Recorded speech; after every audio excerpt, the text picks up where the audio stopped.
It's Cherie again, and I tell you, it has been a long day, but we're going to continue. Oh, I almost dropped my phone. It's been a long day, and it is day 19 of 21 Ways in 21 Days. Thank you so much for tuning in, and we're going to continue with day 19, but we're doing Act of Kindness number 6, and it's entitled Write It Down.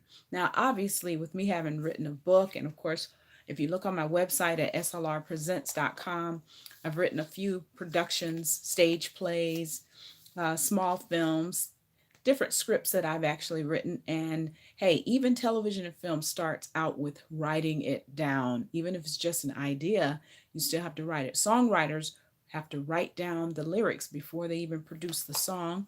So the writing down is important, and it also is very, very effective, obviously, because for those of us who are Bible readers, we know the written word is very important in our lives. For those of us that read other materials, we know that having things written down is very important. We rely on it on our jobs, even in our homes. Those of us that enjoy doing some type of cooking. Now, I am not an expert on cooking, but I do a couple of things. I can bake cakes for sure and some other things, but the directions for recipes that you're not familiar with those particular food items, you definitely benefit from having them written down. Well, guess what? When you want to take the time to bless somebody and say something in their life, sometimes you're not always able to verbally speak it to them.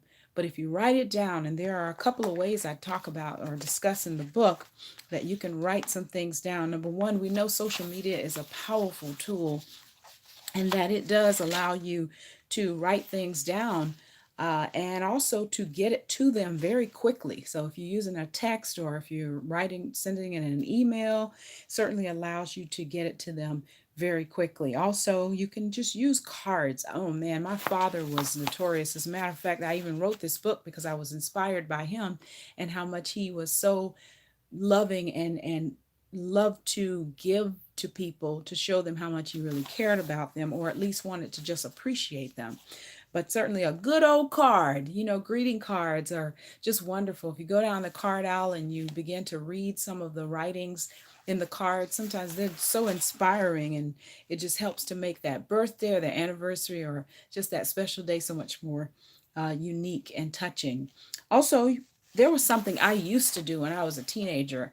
You don't hear about it a whole lot, but we used to do something called being a pen pal.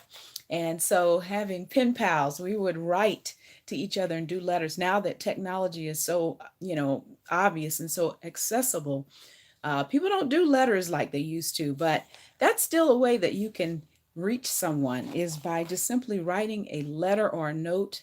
And of course, you have sticky notes now. So you can actually, I've heard people put like on their children's lunch containers, they might put a word of affirmation on a sticky note and put it there. Or perhaps you're, just wanting to bless somebody at work. You want to stick a sticky note on their desk. All of those things, they're just small, simple things, but they help to encourage a person without you having to be right there. But you can leave a message with them, and I'm sure it will make a difference in their life. So write it down. Don't be afraid to do that. Also, for larger projects, I'm sitting in front of my bookshelf and there's a lot of material. I mean, I've got material all down here and up there.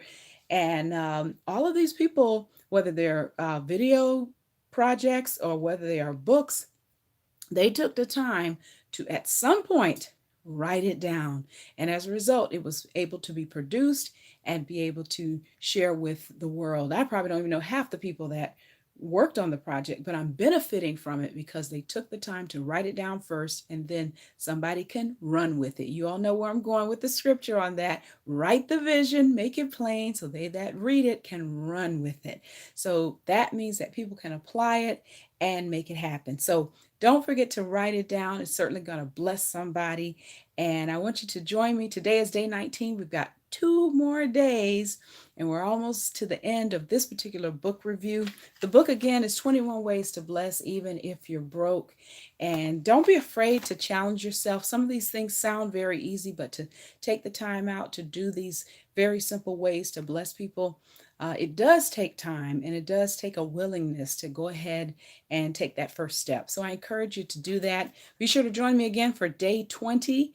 We're going to continue with another great way to bless somebody, even if you're broke. I promise you, you can do this.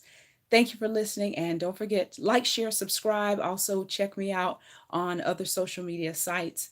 And again, we'll see you tomorrow for day 20.